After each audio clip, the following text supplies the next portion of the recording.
Welcome to Midwest Coast on Air. In this show, we will use various AI tools and technologies to create this entire episode in one night. We stream the making of this show live on Twitch and produce content based on comments and feedback from our viewers in real time. Our main feature today is the beginning of a new story written and read by the legendary Evelyn Hays-Hartwell, an AI author that we created that will take our input each week as she writes the story, allowing us to guide the narrative. We also will get a review from the one and only Nigel P. Snograss of a classic early 2000s rock band and learn a little about one of nature's most fascinating creatures. But first, let's dive into this week's posts from our community on the Midwest Coast Forum.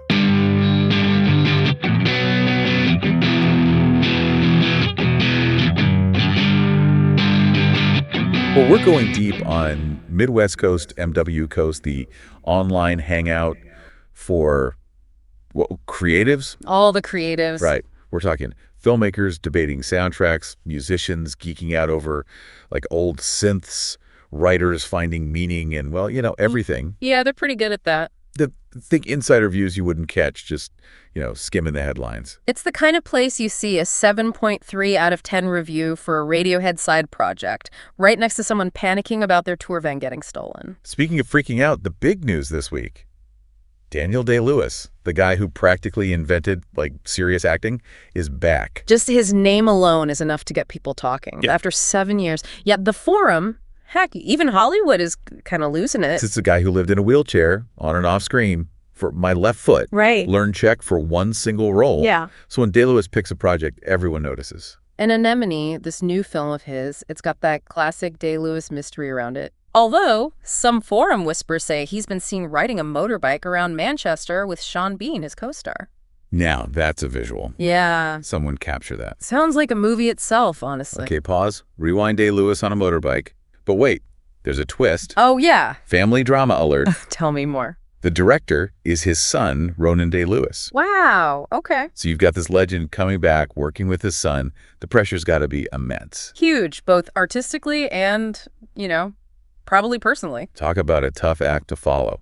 But let's switch gears to something a bit more legal sounding. Okay. The Internet Archive, that online library everyone uses, is facing a lawsuit. This lawsuit, all about their Great 78 project, could cost them, get this, $621 million. It's a big deal. Okay, time out for those of us who don't collect vintage vinyl. What's the big deal with these 78s? So the Great 78 project is all about digitizing and sharing tons of old 78 RPM records. Think early blues, jazz, forgotten folk tunes. It's like a goldmine of music history. So preserving culture, making music accessible, sounds good, right? Why the lawsuit? It comes down to, as it always does, copyright. Oh, okay. Big record labels, they're saying that by making these recordings free online, the Internet Archive is stepping on their intellectual property and cutting into their profits. Classic battle. Access versus ownership in the digital age. Exactly. The Internet Archive sees itself as a library, right?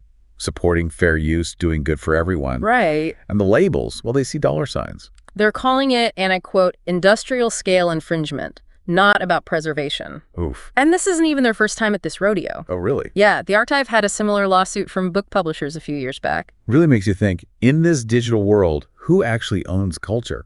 But before we go too far down that road, let's jump to something a little lighter music reviews. Yep. Specifically, forum user Nigel P. Snodgrass, and what he thinks of The Smile's new album, Cutouts. Ah, yes. The Smile. A side project with some Radiohead members, practically legends on MW Coast. So what does our music expert, Mr. Snodgrass, say? He gives it a 7.3 out of 10. Interesting. Which, coming from Nigel, a guy who once wrote an entire paragraph about the muddy bass line on a live recording of a Bulgarian folk trio. Oh, wow. Yeah, not bad. Okay, so 7.3, he doesn't completely hate it. He calls it a curious mixture. Praises the complex guitar work, but says it's lacking something in the end. His words, not mine. Glorified jams repackaged as high art. Speaking of curious mixtures, Nigel, he also had some thoughts on the album art. Oh, yeah. Something about pastoral scenes, but with deep purples and eerie greens. That does sound kind of fitting for a Radiohead side project. Right. But hey, let's switch gears from art critique to, well, something a little more relatable for the MW Coast folks. Okay, yeah. Forum member TJ, a huge Spirit of the Beehive fan, shared about their recent, well, let's just say it's a musician's worst nightmare. So that would be? Having all their gear stolen. Oh, no. Like everything. Van, trailer, instruments, merch, poof, gone. Oh, man, that's brutal. What kind of band are we talking about here? Spirit of the Beehive, they're from Philly, known for their experimental indie sound. Okay. Like distorted vocals, weird time signatures, definitely up the MW Coast alley. So they're out there on tour, living the dream, and then bam, it's all gone. Basically. Yeah. Tough break. And as if that wasn't bad enough, the story actually gets, well, even more unbelievable. Okay, you're killing me. Tell me more. So they find the trailer, or at least what's left of it, pretty much empty. Oof. Then they get a tip about the van, and just when they think it can't get any worse, it gets stolen again. Are you serious? From the impound lot? You've got to be kidding me. That's like movie-level bad luck. Talk about adding insult to injury. I know, right? The logistics alone, just crazy. And for a band that depends on touring income, losing all their equipment, it's financially devastating. TJ even mentioned they lost their laptop, their hard drives. Gone are their live show files, recordings, everything. Which, in a way, brings us back to that Internet Archive lawsuit. Makes you think bigger picture, you know? Yeah. Makes you realize what we could lose. Exactly. It brings up those questions like who controls access to culture? How do we balance art and money? You know, real world stuff. Right. It's about the future of creativity itself. Big time. But hey, let's not get too serious here. We've got movie reviews to get to. Chad, our film guy, he's back with his take on Joker. Fully ado. And, let's just say he won't be rushing back to the theater for that one. Oh, no, really? Yeah, he was not a fan. What didn't he like about it? Pretty much everything. But he seemed especially disappointed with, like, the whole musical aspect of it. Really? Yeah, he called it, and I quote, a courtroom drama with singing, which I gotta admit, not really what I was expecting from a Joker sequel either. Yeah, not exactly screaming Joker vibes, is it? Nope. And I think overblown and incoherent were a couple other words he threw around. Ouch. Yeah, even Joaquin Phoenix and Lady Gaga's performances couldn't save it, apparently. Wow, rough reviews. Yeah, tough crowd over at MW Coast. That's how it goes sometimes. It's a good reminder, though. Even with big stars and a ton of money, not every film can be a hit. True. And speaking of hits, or at least, movies that are definitely movies, Chad also graced us with his review of the 1995 classic, Ice Cream Man. Oh, yeah, I've heard of this one. It's, something else. How so? Well, it features Clint Howard as a, let's just say, eccentric ice cream man, recently released from a mental institution, and, well, things get a little weird. I can imagine. Subtlety wasn't really a priority for the filmmakers, let's put it that way. It's just like a wild ride. Oh, it is. But sometimes you just need a good, bad movie to round out your week, Totally. Sometimes you just got to embrace the cheese. Exactly. And on that note, we also have Chad's review of It's What's Inside, a film he described as basically a more convoluted version of Bodies, Bodies, Bodies. Interesting, considering Bodies, Bodies, Bodies was already pretty twisty. Right, so double the twist, but according to Chad, about half the emotional impact. Well, there you go. A whole spectrum of creativity, from the good, the bad, and the just plain weird, all courtesy of MW Coast. Couldn't have said it better myself. From the comeback of a movie legend to the unfortunate tale of a band's stolen gear, it's been a week of ups and downs, thought-provoking discussions, and, the occasional questionable movie review. And that Internet Archive lawsuit, it's really got people thinking about the future of, well, everything creative.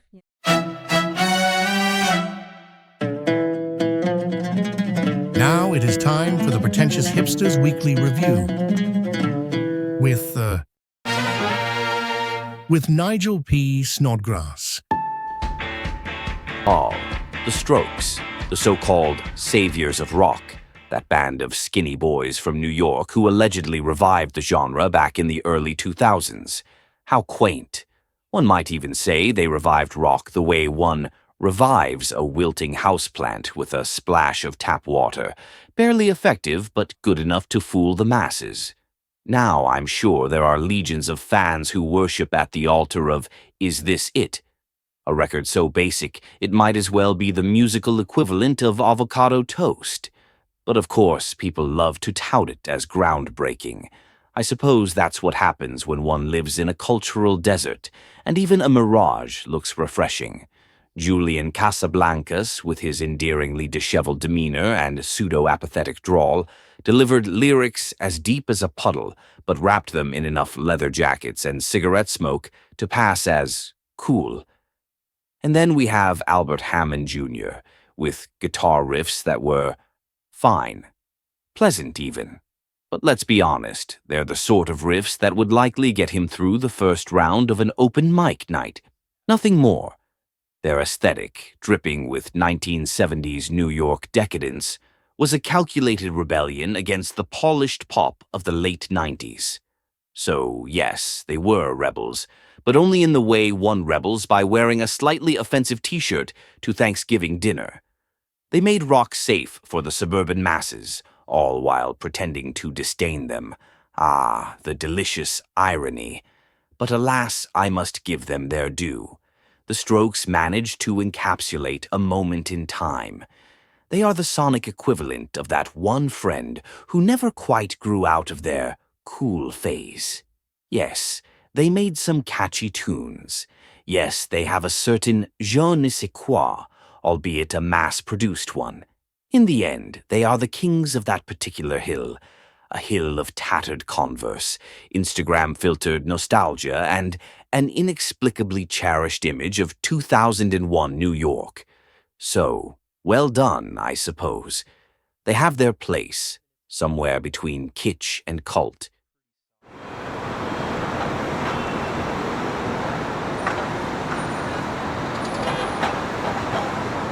So, this is the Midwest Coast Theater then, huh? Yes.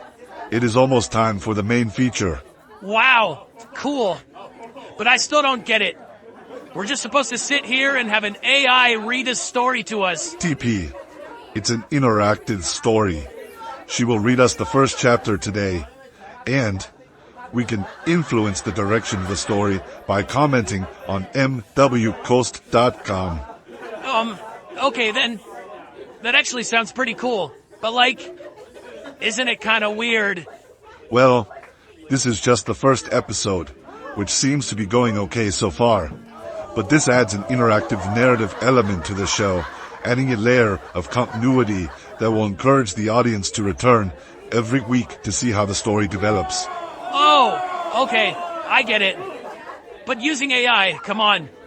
If it's written by AI, then it's not real art.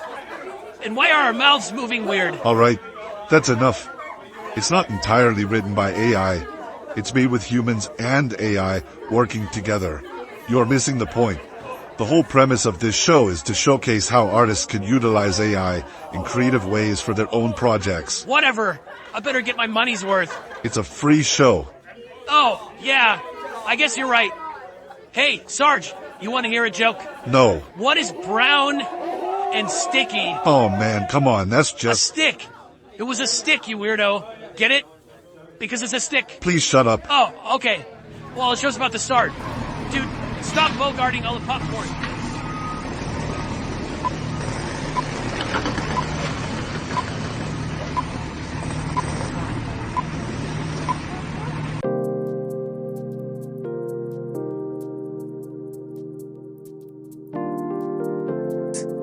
Chapter 1, The Weight of Dreams. It's a Saturday in 2192, and the city wakes up without much fuss. Unlike the cacophony of generations past, mornings here don't start with blaring alarms or the roar of engine. No, the city hums like a finely tuned machine, whispering softly as it comes to life. For Aria, this particular morning begins like most of her weekends, in quiet solitude, with a sense of familiarity draped over her shoulders like an old, comforting coat. She lies in bed, tangled in sheets made of some advanced synthetic blend that adjusts its warmth according to the temperature in the room. Even in a future where every whim seems catered to, there's something oddly comforting about the simplicity of a warm bed.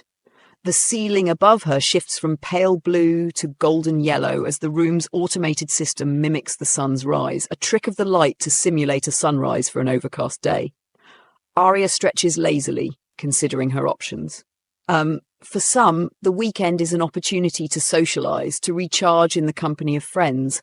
But for Aria, It's a chance to breathe, to detach from the endless rhythm of work and the pull of expectations. She pads over to the window, which covers an entire wall overlooking a cityscape that stretches as far as the eye can see. Buildings here aren't the glass and steel monoliths of old, but rather a blend of green and glass, their surfaces embedded with flora that keeps the air clean and the city cool. Even from her modest apartment on the 22nd floor, Aria can see green rooftops, cascading gardens, and public parks woven seamlessly into the urban fabric. Breakfast is a casual affair. She thumbs through her options on a digital display embedded in her kitchen counter. A nutrient-dense smoothie, eggs and synthetic bacon.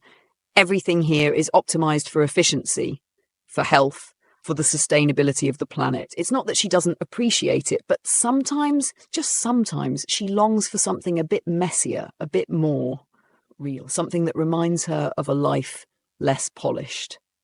Her kitchen assistant, a compact unit named Nixie, rolls over as she prepares her meal, making soft beeping noises as if to check in. Nixie's a modest thing, an older model that she managed to get for cheap. It isn't fancy, and it doesn't do much beyond basic cooking and cleaning, but Aria's grown fond of the little machine. It feels like the closest thing to company most days. Once breakfast is over, Aria throws on her jacket, a sturdy dark canvas thing with pockets deep enough to hold everything from an energy bar to a small toolkit, and steps out into the city. The air outside is cool and crisp, thanks to the intricate network of climate control systems that filter and regulate the air throughout the city. It's hard to imagine that the air was once thick with smog, that heat waves and floods used to ravage the land. The world has come so far, and yet, as she walks the streets, she can't shake the feeling that something essential has been lost in all the progress. She heads to a nearby market square, one of the few places where people still gather in person, bartering for goods and exchanging pleasantries. It's a mixed bag of sleek, metallic stalls selling everything from lab-grown vegetables to handcrafted jewellery made by the few artisans who cling to the old ways. Aria stops by her favourite stall, run by an older woman who sells vintage books, actual paper and ink novels that have survived the centuries. "Ah, Aria, here for something to read?"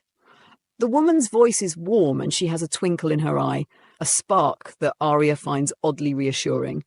Aria nods, running her fingers over the spines of the books, savouring the texture of their covers. There's a certain magic in these old relics, something she can't quite put into words. She selects a battered copy of an old sci-fi novel, one about a journey to another world, and hands over a few credits. With her new book tucked under her arm, Aria makes her way to a nearby park, one of her favourite spots to while away the hours. It's a sprawling green space with tall trees and winding paths, and though it's never completely empty, it's big enough to find a quiet corner. She settles onto a bench beneath an old oak, one of the few remaining natural trees, or so the plaque beside it claims. For a while, she loses herself in the book, the words transporting her to a world where space travel is a grand adventure, not just another industry. She lets the story take her, feeling the old ache of longing stir within her chest. There are so many places she'll never see, so many stars she'll never touch, and yet the city holds her here, in this carefully curated bubble of comfort and control. After a while, she puts the book down and pulls out a small notebook from her jacket pocket. It's another relic from her father, who believed in keeping notes by hand, even in a time when digital memory was limitless. She flips through the pages, each one covered in neat handwriting that documents everything from maintenance tips for old machines to little observations about the world around her. She adds a new entry, a simple line that captures her mood. The city is beautiful, but it feels like living in a museum. Every artifact is perfect, but none of it is alive. The sun is beginning to dip below the horizon by the time Aria heads home, the day slipping away like sand through her fingers. She takes the long way back, meandering through the empty streets as the city's lights begin to flicker on, casting a soft glow that feels almost like starlight. Back in her apartment, she kicks off her shoes, throws herself onto the couch, and lets out a long sigh. It's a quiet life she leads, this life of routines and small pleasures. There are days when she longs for something more, a spark that could set her free from the gentle grip of the city. But for now, As the lights dim and the room settles into darkness, she tells herself it's enough. Just another weekend in the city, just another day in the future. Dreams have their place in the grand design.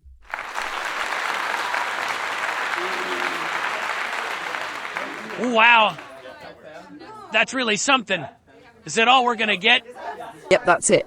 Well, could you maybe tell me more, or do I have to wait till next week? Forget about it, buddy. All right, fine. Thank you for watching Midwest Coast on Air. If you would like to be a part of next week's episode, just head over to mwcoast.com and post to our forum. It's free to join, and we also have a full store with shirts, hoodies, hats, and more. To send things off, I want to end each episode with a brief video on an interesting topic. Today, it's about one of my favorite animals, the octopus. Join us next week for the making of this show live on Twitch, or subscribe to our YouTube channel to watch the finished product. And don't forget to like. A shape-shifting, color-changing undersea mastermind, octopuses are like the Houdinis of the ocean. They've got 3 hearts and blue blood. First up, let's talk camouflage. These 8-armed wonders can blend into their surroundings in the blink of an eye. Thanks to special cells called chromatophores, they can change color, pattern, and even texture. It's like having a built-in invisibility cloak. Octopuses can squeeze through openings as small as a coin. They can even regrow lost limbs, like a real-life superhero, and if you think that's impressive, octopuses are also escape artists. There's a famous story of an octopus named Inky, who escaped from his aquarium by slipping through a tiny gap in his tank. He made it all the way to the ocean, leaving staff scratching their heads. Octopuses are also incredibly smart. They can solve puzzles, open jars, and even use tools. Scientists have observed them carrying coconut shells to use as shelters. So why are octopuses so adaptable? It's all in their unique biology and sheer intelligence. These creatures are built to survive and thrive in the ever-changing ocean world. So next time you see an octopus, remember, you're looking at one of nature's most remarkable and adaptable beings. Pretty mind-blowing, huh? Thanks for watching. Don't forget to like and subscribe to Midwest Coast.